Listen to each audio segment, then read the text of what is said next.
Bueno, estimadas y estimados, estamos aquí en nuestra primera sesión de nuestra materia de registro, documentación y archivo del patrimonio cultural inmaterial.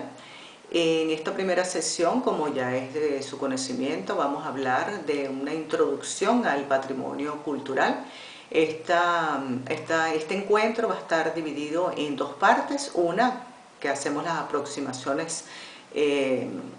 conceptuales de la palabra patrimonio, todo lo que significa ese término, y posteriormente vamos a hablar del marco legal y el rol social que debemos tener en estos tiempos contemporáneos frente al patrimonio cultural. Entonces, bueno, vamos a comenzar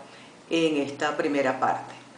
Cuando hablamos de patrimonio, tenemos que pensar la palabra patrimonio. El primer ejercicio es pensar la palabra patrimonio ella sola, sin ninguna acepción de un lado. Hablamos de patrimonio y nos referimos a ¿qué? Cuando yo hablo de patrimonio se me viene a la mente el patrimonio como un bien que tiene un valor. Esa es la primera palabra, la palabra, digamos, clave de este debate. La primera palabra clave de este debate es la palabra valor. Tenemos algo, un objeto, un aspecto que está relacionado con un valor que viene dado, por ejemplo, desde el punto de vista económico, en el sentido de que cuesta tanto, tiene tal precio desde el punto de vista económico. Por ejemplo, cuando nosotros vamos a llenar las planillas estas del impuesto sobre la renta, este tipo de cosas de gobiernos, en fin, nos preguntan allí en la planilla, dicen, nombre su patrimonio. Entonces nosotros allí tenemos una discriminación de ítems y entonces tenemos, por ejemplo, tengo una casa, tengo un apartamento, o tengo un carro, tengo unas joyas, tengo tantas obras de arte, en fin. Y eso se va discriminando con un valor determinado. Bueno, cuánto cuesta su casa, cuánto cree que cuesta el carro aproximadamente, sus cuentas bancarias, cuánto dinero tiene en el banco, ese tipo de cosas son llamadas patrimonio, un patrimonio individual, un patrimonio de esa persona o de esa familia en particular. También, por ejemplo, está hablando de la familia, un patrimonio familiar, por ejemplo, cuando tengo una finca, por ejemplo, y esa finca fue heredada de mi padre, o esa tal joya o tal cuadro fue heredada de mi abuela, de mi madre. Entonces esa otra palabra interesante que nosotros tenemos como guía también, que es la palabra herencia, cuando nosotros tenemos un patrimonio familiar que viene heredado de generación en generación. Entonces yo lo voy a preservar, palabra interesante, preservar por un lado porque tiene un valor monetario interesante, un valor económico interesante, pero también porque tiene que ver con mi herencia familiar, algo que forma parte de mis memorias. Entonces también tenemos otros tipos de patrimonio en ese sentido, patrimonios de las instituciones, con aquella chapita que dice un registro de inventarios, en fin, y otros tipos de patrimonio que por ejemplo, patrimonios de algunas empresas, en fin. Mario Chagas, en el libro que tenemos en la bibliografía que estamos utilizando, en el artículo que tenemos en la bibliografía que estamos utilizando, él habla de varios tipos de patrimonio que yo voy a tomar algunos pocos para esta discriminación, que es por ejemplo el patrimonio digital, que él habla, por ejemplo se nos puede venir a la mente no solamente estas máquinas que utilizamos y los soportes, sino también las TIC, por ejemplo, las tecnologías de información y comunicación que utilizamos, también esos patrimonios que están resguardados a través de ciertas redes, en fin, pueden ser tanto el instrumento como tal que resguarda esas memorias, como las memorias en sí que están dentro de esos mecanismos de conservación de soportes de memoria, como diría Piaz Nora. También está el patrimonio genético, dice él, ese patrimonio del ADN, lo que heredamos a través de nuestros componentes genéticos como seres, en fin, el biopatrimonio relacionado con la naturaleza, con ese entorno que nos rodea. El etnopatrimonio, él está vinculado fundamentalmente a la tradición oral que no solamente proviene de nuestros pueblos originarios ancestrales, sino también los pueblos campesinos del mundo tienen una tradición oral que también ha venido de generación en generación y por eso ha sido una parte fundamental de nuestros patrimonios como sociedades históricas. Por ejemplo, allí vienen relacionados los mitos fundantes, en fin, y también los cuentos infantiles forman parte de ese etnopatrimonio, porque muchos cuentos infantiles, ellos vienen de la tradición oral, por ejemplo, Tío Tigre y Tío Conejo, de la tradición oral africana subsahariana, por ejemplo. Está el patrimonio industrial. En el patrimonio industrial, bien ligado al patrimonio cultural, yo les pongo como ejemplo un trabajo bien interesante de la compañera Andreina Guardia, que ella es doctora en Patrimonio Cultural de la Universidad Latinoamericana y del Caribe, en la sede de Valencia, allá en Caracas, allá en Venezuela, y ella ella hizo una tesis sobre la ciudad de Valencia, que queda en Venezuela, que es una ciudad que fue durante muchísimo tiempo, sobre todo tuvo un auge bastante significativo durante el siglo XX, como una gran ciudad industrial. Entonces ella hace un trabajo desde su visión de arquitecto bien interesante con los edificios patrimoniales que fueron y siendo abandonados progresivamente por la transformación de la ciudad en cuanto a dejar de ser una ciudad principalmente industrial para convertirse en una ciudad donde ya lo industrial estaba siendo mermado por problemas económicos, en fin, o de otra índole. Ese patrimonio industrial también en Brasil tenemos un ejemplo, el patrimonio industrial de la ciudad de Río Grande, que queda en Río Grande do Sul, que es una ciudad que ella también fue importante desde el punto de vista industrial y que ahorita contemporáneamente pues también tenemos los edificios patrimoniales en estado de abandono, industrias, fábricas, en fin, que fueron abandonadas, muchos de esos edificios que no tuvieron una reutilización de ese patrimonio cultural, pero que están allí para tal vez escribir esa parte o seguir escribiendo esa parte de la memoria histórica cultural de esa ciudad, de esos ejemplos que coloqué. El patrimonio, entonces también está el patrimonio de la humanidad, habla Mario Chagas, y el patrimonio de la humanidad es el patrimonio mundial, el patrimonio que como el deber ser todos debemos tener, todos y todas las sociedades debemos tener una empatía de reconocimiento de ese patrimonio de la humanidad. Y no necesariamente ese patrimonio, esa empatía se limita porque forma parte de mi historia comunitaria, de mi historia social, no, sino que es un poco como la memoria social. Ella está, la acepto como mía a pesar de que no forma parte de mi contexto cultural primordial. Por ejemplo, podemos colocar las pirámides de Egipto, que es patrimonio mundial, patrimonio de la humanidad reconocido. Yo me identifico culturalmente, desde el punto de vista estético, desde el punto de vista de la cultura en general, con ese patrimonio porque pertenece a la humanidad, aunque lo comparto y lo sostengo, aunque realmente él no forme parte de mi entorno social, inclusive histórico. Entonces, esas múltiples expresiones que hablan en esa literatura especializada que toma parte, que hace esas aseveraciones Mario Chagas, las vamos a pensar en el transcurso de esta sesión, colocándolas en el patrimonio cultural en sí. El patrimonio cultural en sí, que engloba lo que es el artístico, el histórico, el material e inmaterial, que vamos a ver con detalle progresivamente.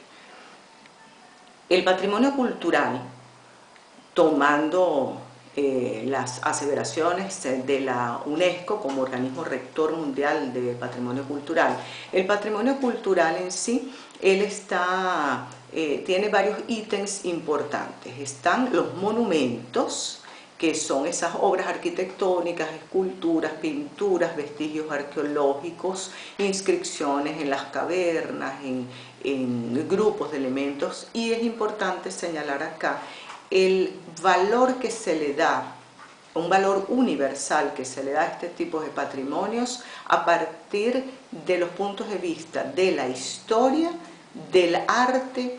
o de la ciencia. Ese valor excepcional a partir de la historia, del arte y de la ciencia se va a ir repitiendo progresivamente en todas esas conceptualizaciones de la UNESCO, porque eso es lo que le va a dar realmente el soporte sustancial a lo que es el valor como tal del patrimonio cultural, que no necesariamente, como en los primeros ejemplos, tiene que estar relacionado con el valor monetario. Ya es un valor, como dice Mario Chagas, un valor espiritual, ya tiene que ver con mi sentido de pertenencia hacia ese determinado monumento, hacia ese determinado objeto, a ese determinado bien o manifestación cultural. Allí tenemos, por ejemplo, también, ellos dicen en el segundo ítem, conjuntos, y esos conjuntos pueden ser grupos de construcciones aisladas o reunidas, y que dicen que esa arquitectura está relacionada con el paisaje, con el entorno donde ella está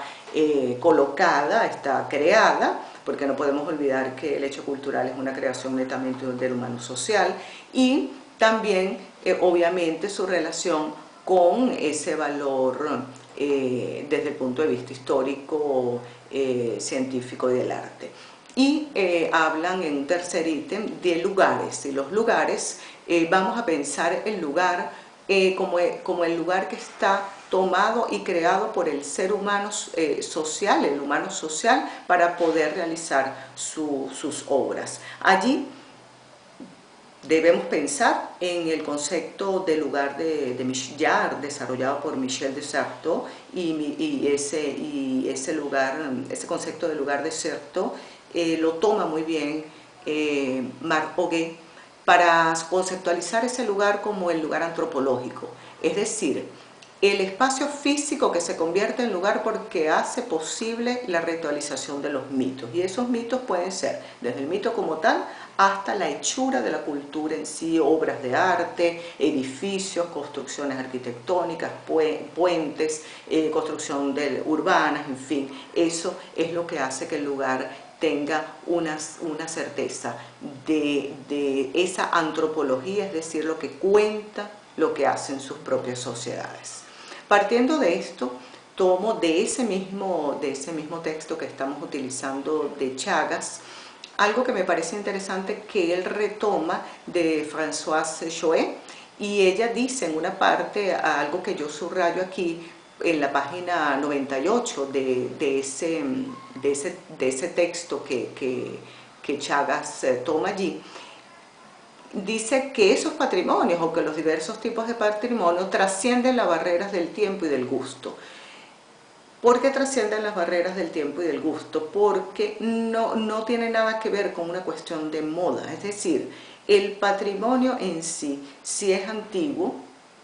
él no pierde, al contrario, se revitaliza su carácter de valor porque tiene un valor histórico. Entonces ese concepto de tiempo lo podemos de repente repensar desde la posición cuando San Agustín en Confesiones 11, él duda de la existencia del tiempo y hace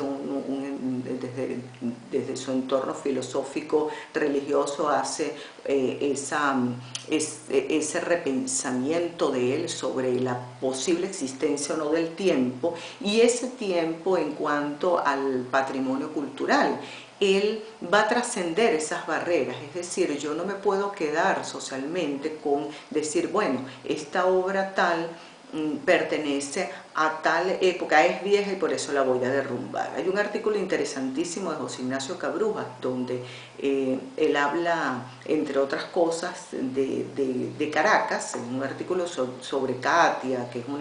un barrio de Caracas, pero él dice en una de esas partes de ese artículo que Caracas es una ciudad en eterna construcción, donde muchas veces es una eterna construcción porque van tumbando los edificios viejos para darle paso a los edificios nuevos, es decir, entonces que se ha perdido muchísimo ese sentido de ciudad histórica. Y es cierto, porque en Caracas muchos edificios, como decimos, se han salvado de ser derrumbados porque con esa visión modernista de voy a tumbar lo viejo porque ya no me importa, entonces se trató de construir una ciudad sobre un concepto modernista, entre comillas, de un progreso que realmente nunca existió, sino salvo en algunos momentos determinados, quitándole un valor significativo a ciertos edificios históricos, calles históricas que ya no existen. Entonces, esa cuestión del tiempo en cuanto al patrimonio cultural es importante.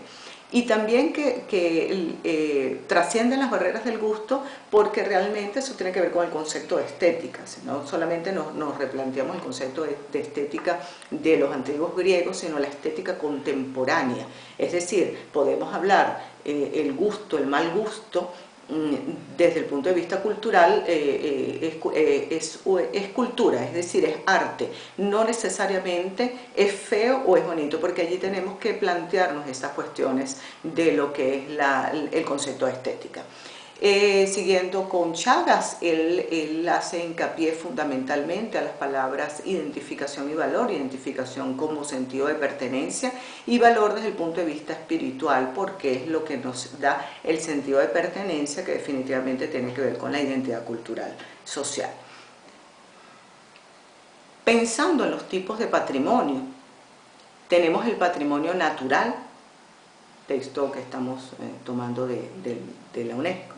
El patrimonio natural también habla, como el cultural, habla de monumentos, pero en este caso monumentos también con el valor universal y excepcional desde el punto de vista estético, científico, en fin. Y estos monumentos son formaciones naturales, es decir, el entorno y el contexto en el cual nosotros como sociedades estamos desarrollándonos, la naturaleza, en fin. Habla, en vez de conjuntos, habla de formaciones geológicas, fisiográficas, y allí ellas conjugan o incluyen, por supuesto, el hábitat de diferentes especies de animales, vegetales, en fin, dándole preponderancia a la significación de la protección y conservación, porque hay especies, tanto vegetales como animales,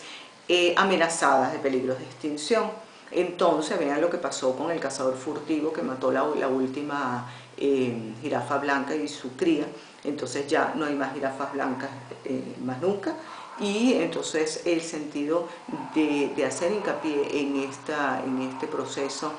de estar atentos con las formaciones de estos conjuntos y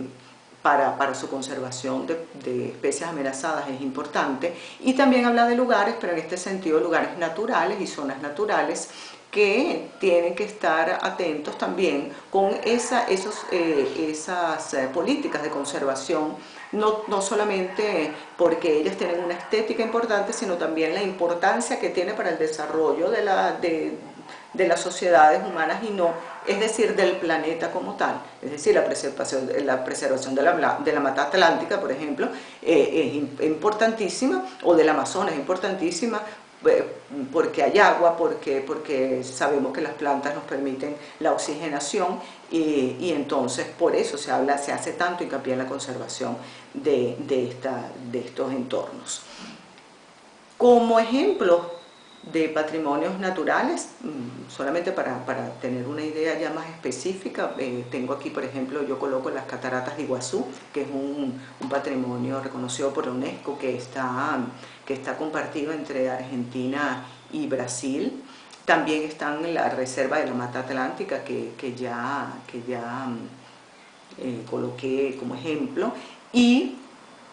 uno que es súper interesante de señalar es Machu Picchu, porque él es un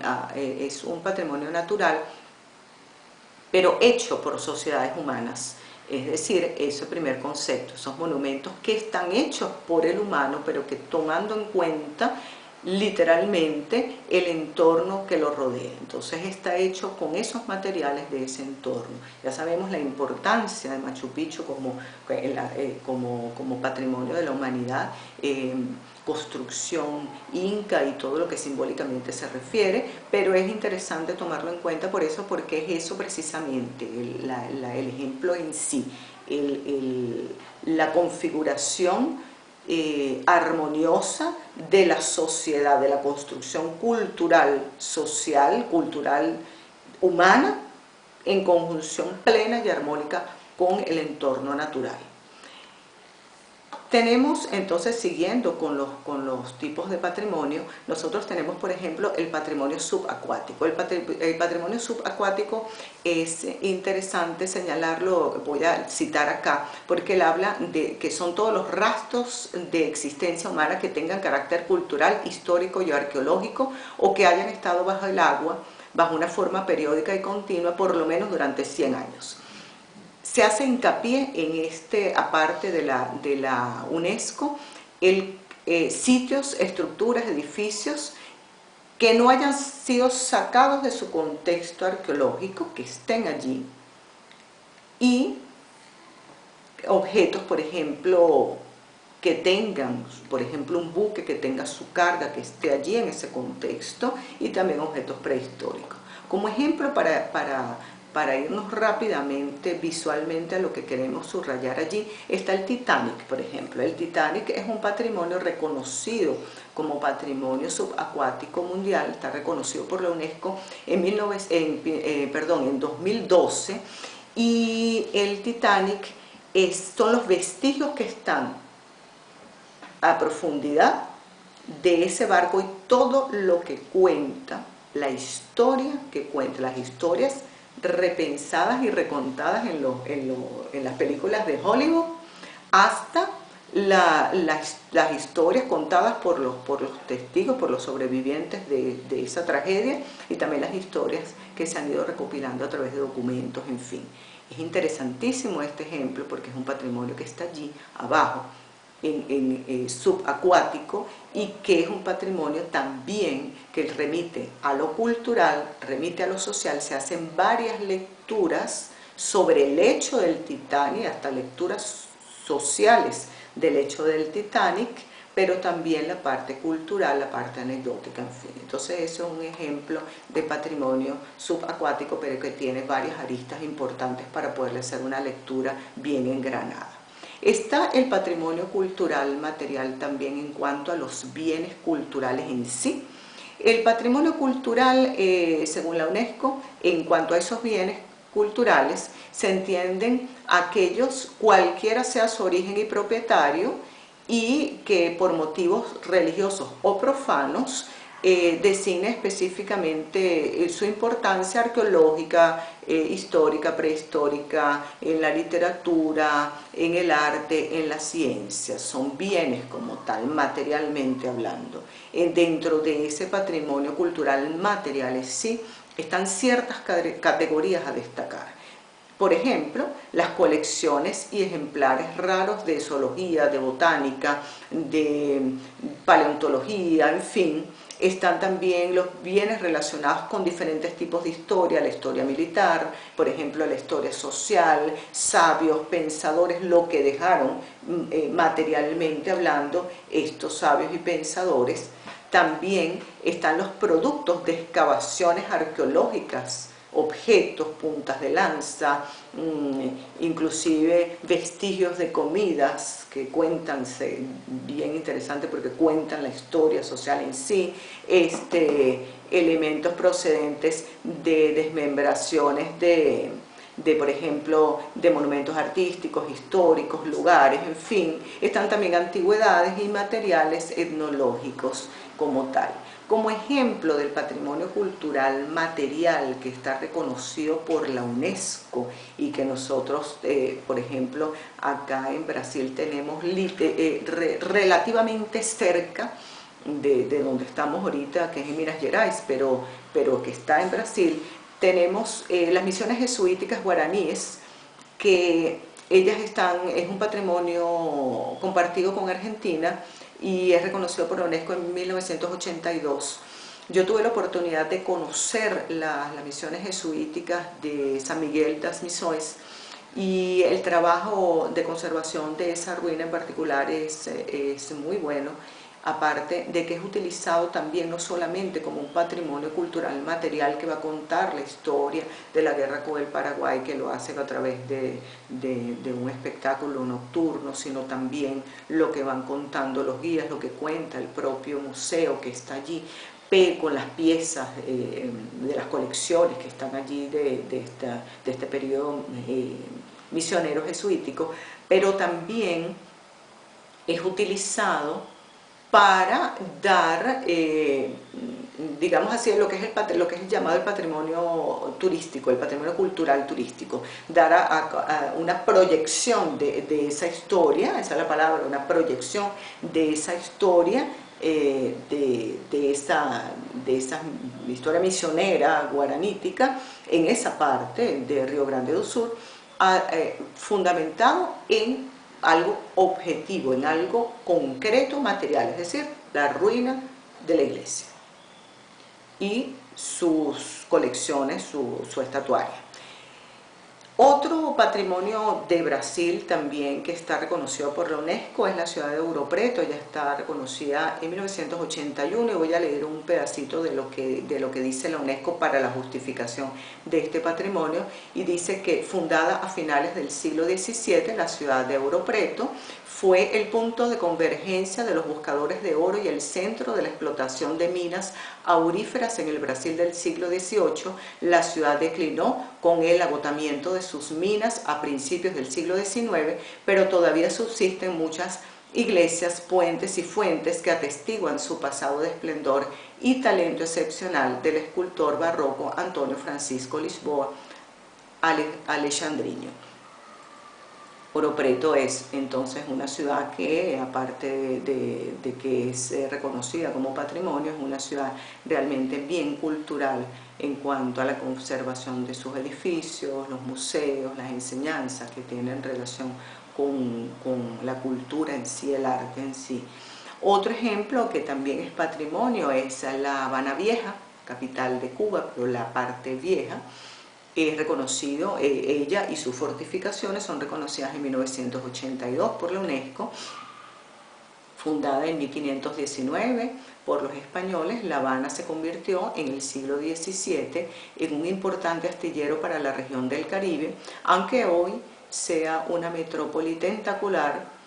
Su antiguo centro conserva una interesante mezcla de monumentos barrocos y neoclásicos, así como un conjunto homogéneo de casas, arcadas, balcones, rejas de hierro forjado y patios interiores. También La Habana tuvo en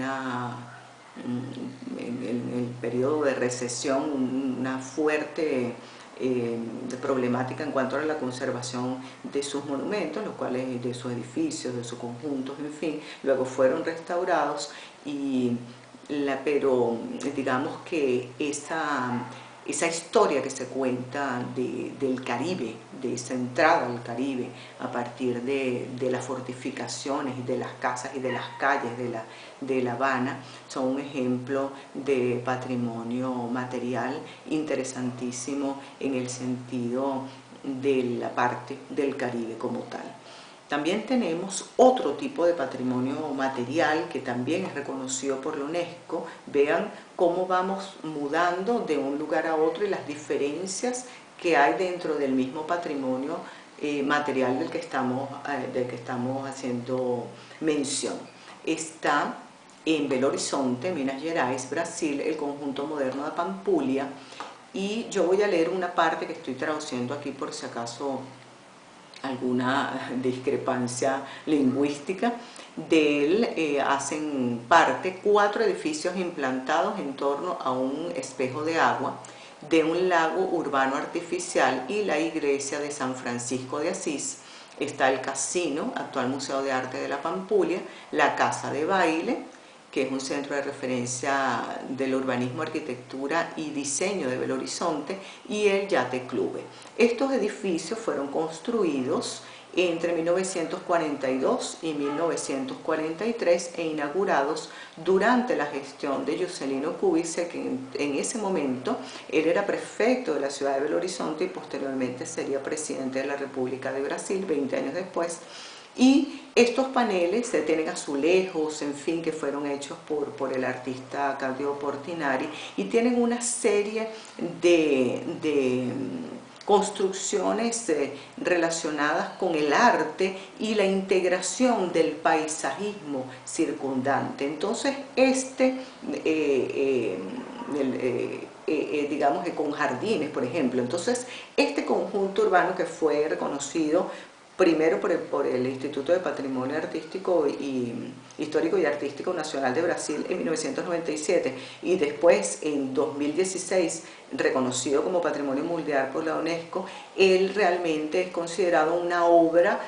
completa, estamos citando aquí una obra prima del genio creativo humano, porque integra precisamente ese conjunto, el conjunto arquitectónico, las obras de arte, el paisaje urbano en un todo, y podemos entonces también hacerle un agregado que es la parte de la iglesia de San Francisco de Asís, el agregado religioso. Entonces tenemos un conjunto que actualmente no solamente es, como dicen, un cartón postal de la ciudad de Belo Horizonte, sino también que es un sitio que sirve para hacer ejercicios, la gente lo ha tomado como parte de su vida cotidiana.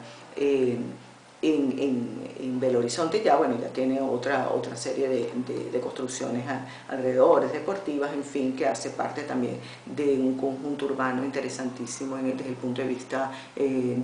sociológico, antropológico, en fin, artístico, cultural de la ciudad.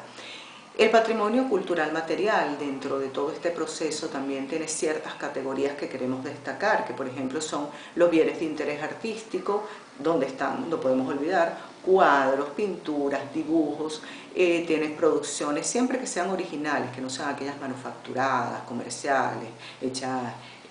por series, por máquinas, no, sino realmente algo que tenga que ver con la parte artística de las personas. Grabados, estampas, litografías, conjuntos y montajes artísticos, en fin. Dentro de las colecciones de la UNESCO hay cuadros, por ejemplo, que han sido donados por sus propios artistas o fundaciones de ellos. Yo quiero destacar solo algunos para ejemplificar un poco, como es el caso de René Portocarrero, que es un artista plástico que nació en 1912 y murió en 1986, artista plástico cubano, y él tiene la obra Flores, hecha en 1964, y que él donó a la colección del UNESCO, y entonces ella forma parte de esa colección. También está algunas obras de Osvaldo Guayasamín, que a mí particularmente me encantan las obras de Guayasamín, artista plástico ecuatoriano,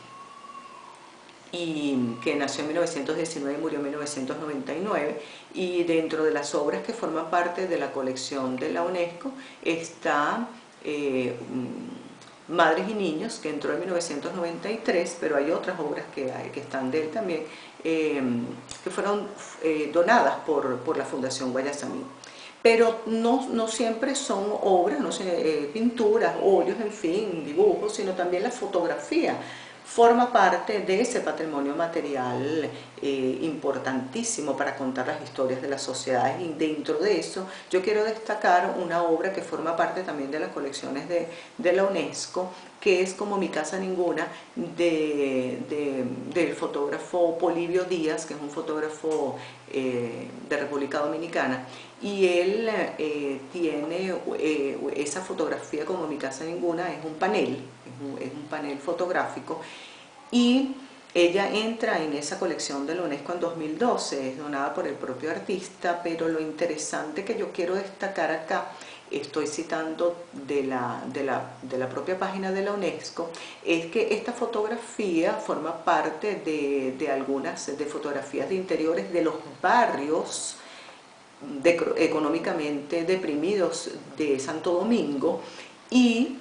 él va tomando fotografías para mostrar estilos de vida de los habitantes de esos barrios, confrontándolos con dificultades económicas pero que ellos, a pesar de que tienen esas dificultades económicas, ellos mantienen su alegría de vivir, mantienen sus características, y entonces él está marcado, voy a citar, por una estética contemporánea inspirada en los movimientos artísticos de inicios del siglo XX, como el cubismo y el surrealismo. Entonces esas imágenes de esas fotografías que reflejan una realidad cruda de esos barrios deprimidos de República Dominicana, de Santo Domingo, de la capital, se juxtapone, hace una juxtaposición allí de esas realidades, pero también con una forma estética de ver el mundo. Y eso, la fotografía, cuando veamos las lecturas del patrimonio inmaterial, nos vamos a dar cuenta que la fotografía es uno de los dispositivos, uno de los soportes memoriales más, vamos a decir así, grandes, más extensos para poder hacer lecturas tanto del patrimonio material cuando lo vamos a registrar, en fin, y del inmaterial cuando vamos a hacer esas divisiones que tienen que ser obligatorias cuando se hace registro, documentación y archivo de ese tipo de materiales. Hay otros ejemplos, por ejemplo, en Venezuela, Luis Alberto Hernández, y tiene una técnica mixta que es sobre tela, que se llama Para comenzar la ceremonia, es datada del año 2000, pero que entra a la UNESCO en 2002 y forma parte de una obra, de una serie que se llama Códigos de San Agustín. Y allí voy a citar aquí porque la UNESCO dice que el artista usa incansablemente oro, ocre, azul, rojo, negro, y se debe considerar como uno de los colores por sí mismos que son intrínsecos en esta obra. Hace una gran profundidad para interpretar el sentimiento místico que imprime en su obra, y él trabaja para que cada una de sus creaciones tenga un significado propio. Por cada una de sus señales, él introduce en sus composiciones, simultáneamente divulga la presentación de algo escrito, un estatus, un ícono extraído de su imaginación, pero que tiene que ver con su entorno circundante. Entonces allí vemos también otro ejemplo. Hay otras categorías del patrimonio cultural material, como los manuscritos, las cartas, sellos, archivos, fotográficos, fonográficos, en fin, objetos de mobiliario, y aquí entramos con la memoria del mundo, el registro de la memoria del mundo de la UNESCO, que data de 1992. El registro de la memoria del mundo, que lo podemos buscar en internet, va a darnos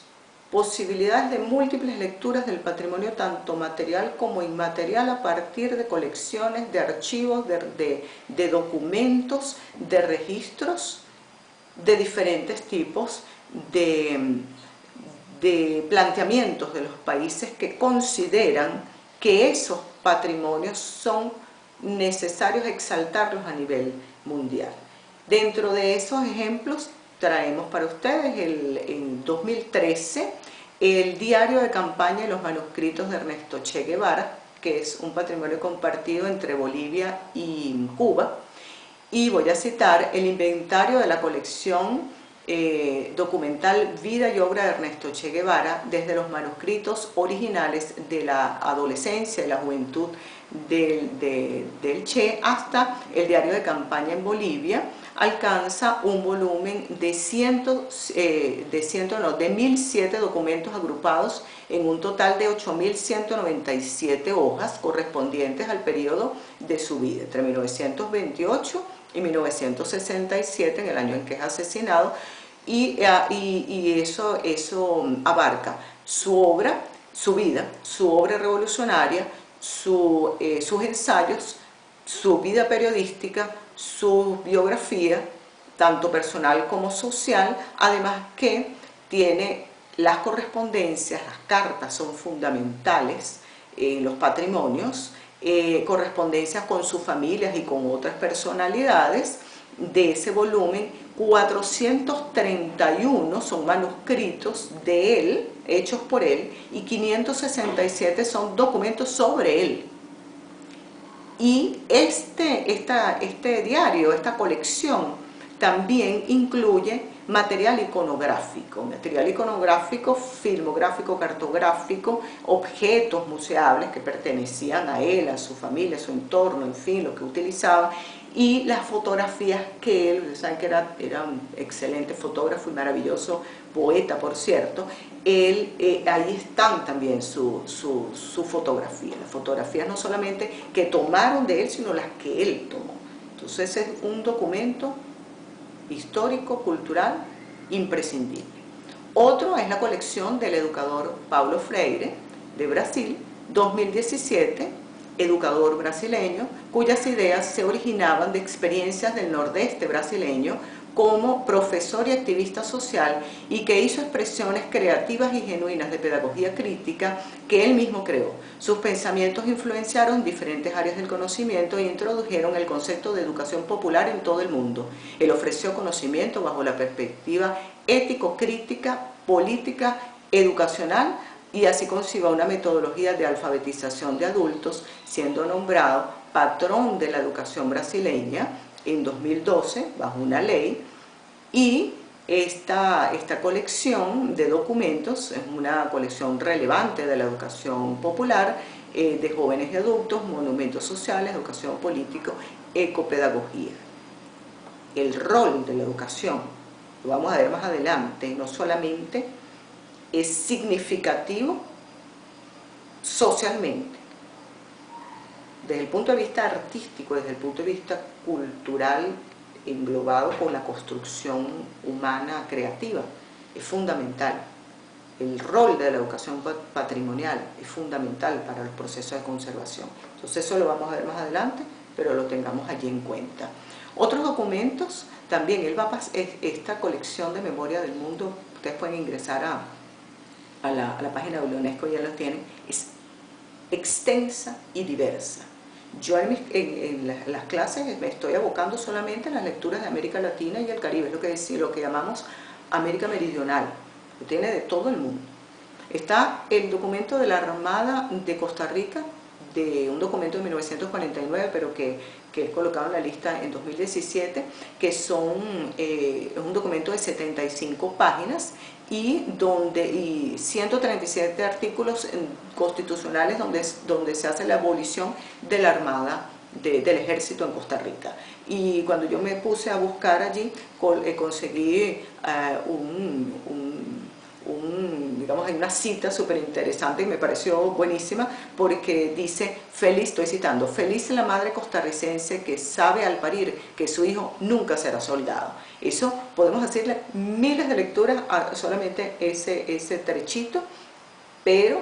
si lo contextualizamos con ese documento propuesto por Costa Rica de abolición de su ejército, es fundamental para hacer varias disquisiciones sobre el tema. Está también en Chile la colección de poesía popular, Lira Popular, localizado en la lista en 2013, y es una colección que representan un patrimonio documental excepcional y único de la poesía folclórica, estoy citando, pues son textos raros que permiten una mayor comprensión de la vida y las ideas de las clases bajas de Chile entre 1880, finales del siglo XIX, y 1920. Estos documentos tienen varios poemas y hablan de la vida política, social, económica, en fin, de esas clases económicamente deprimidas y del Chile, pero también tiene un agregado a esos textos poéticos que analizan este tipo de situaciones, porque allí que están hechos, son poemas en décima, y están ilustrados. Ese documento, esa colección tiene ilustraciones de la época, tiene grabados y xilografías de la época. Entonces es un todo artístico interesante. También está la colección, yo quiero señalar aquí particularmente, detenerme muy brevemente, la Colombeia, que es la colección de documentos de Francisco de Miranda, el precursor de la independencia de Venezuela, el generalísimo Francisco de Miranda. Ella es propuesta en 2007 y son documentos que contienen una vasta cantidad de informaciones variadas y muy importantes estoy traduciendo aquí, sobre mudanzas trascendentales mundiales, documentos que corresponden a finales del siglo XVIII, inicios del siglo XIX, directamente relacionados con diferentes eventos de gran significación histórica para la humanidad, como por ejemplo destacamos acá algunos relacionados con Marruecos, el proceso de independencia de los Estados Unidos, la participación franco-española decisiva en el conflicto y la guerra política de Rusia zarista en la era de la emperatriz Catarina la Grande, y la Revolución Francesa, conflictos bélicos, todos en los que participó el general Francisco de Miranda. La Colombeia, ella está bajo custodia de la Biblioteca Nacional de Venezuela, está disponible en la página web. La Colombeia son documentos, cartas, objetos museables también de Francisco de Miranda. Francisco de Miranda estamos hablando que él perteneció a la guerra de independencia de Venezuela, estamos hablando del siglo XIX, pero fue un precursor en cuanto a la visión del patrimonio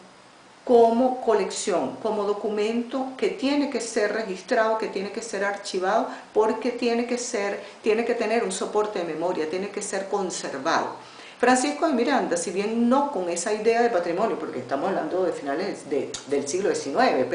pero Francisco de Miranda, si bien no con esos conceptos como tal de hoy en día, contemporáneos, él tenía la idea en sí de que la cultura, de que los documentos que cuentan la historia, las historias de las sociedades y los objetos que hacen parte de esa historia, aunque sean objetos individuales, pero que tienen una memoria social, tienen que ser resguardados, tienen que ser conservados. Tienen que ser conservados, ¿por qué? Porque ellos pertenecen no solamente a esas personas y a esas familias, sino que pertenecen al mundo, y que tienen que ser conservados para que las futuras generaciones tengan a mano esas memorias. Entonces, el valor como tal, las primeras palabras guías, y de esa herencia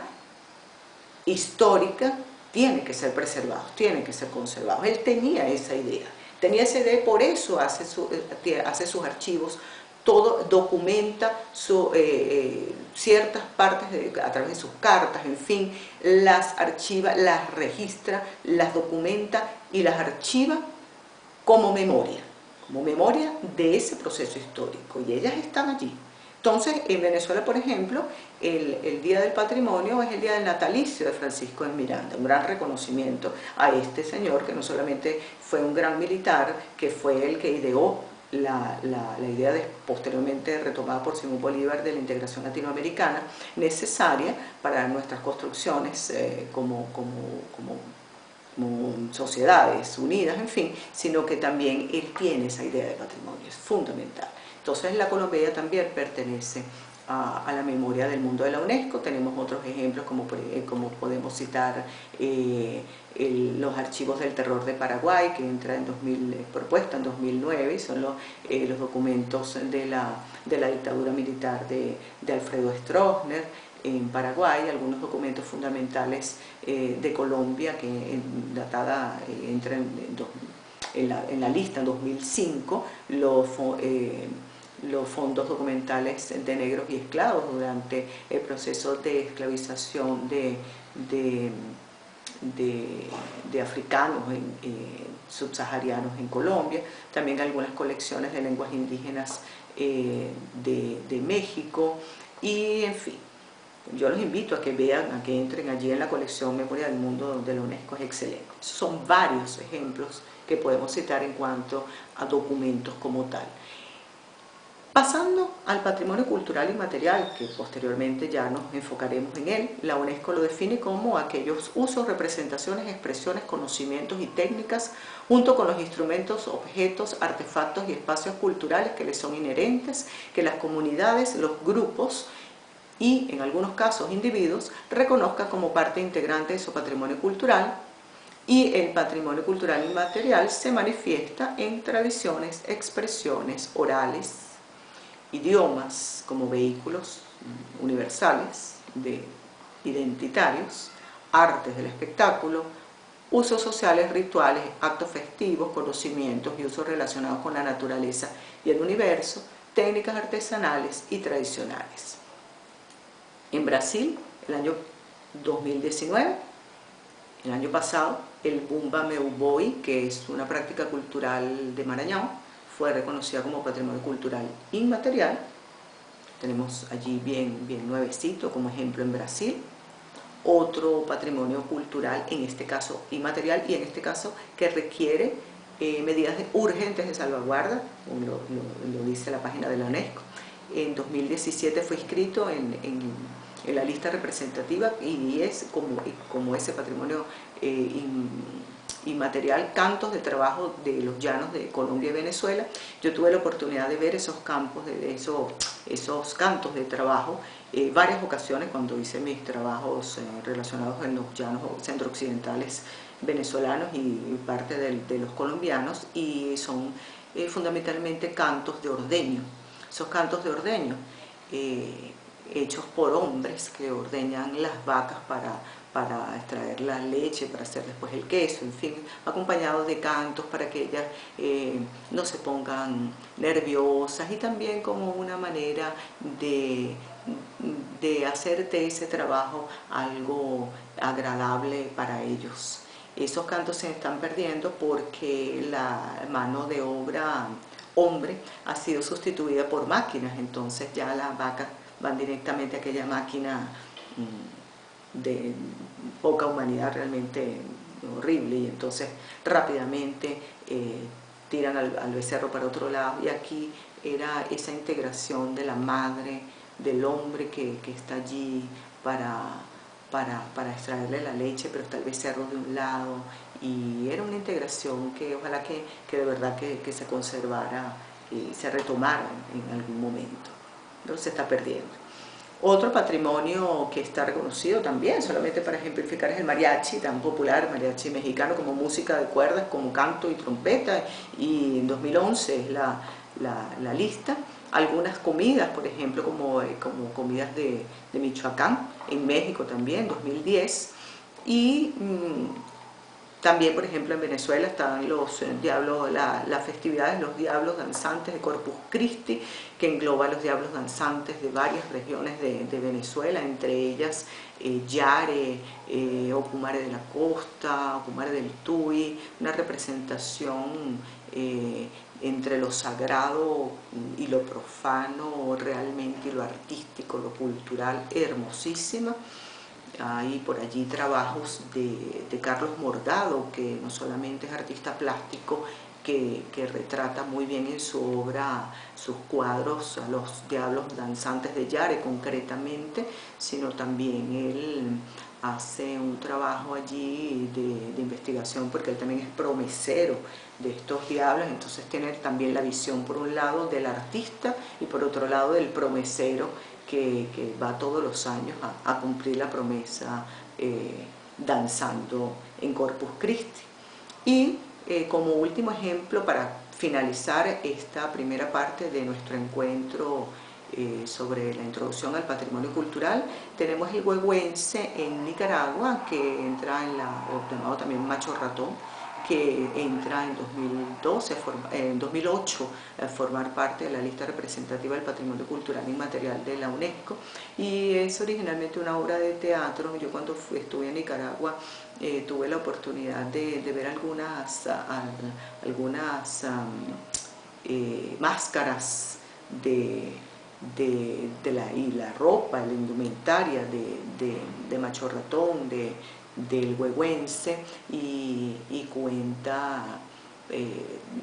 dramatúrgicamente y ceremonialmente ese diálogo intercultural, el español que llega, el aborigen que está, la mezcla cultural, y pudiéramos pensar tal vez en la propuesta de Fernando Ortiz, el cubano,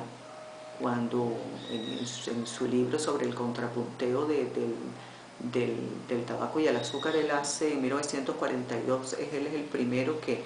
instituye, que piensa en el concepto de transculturación,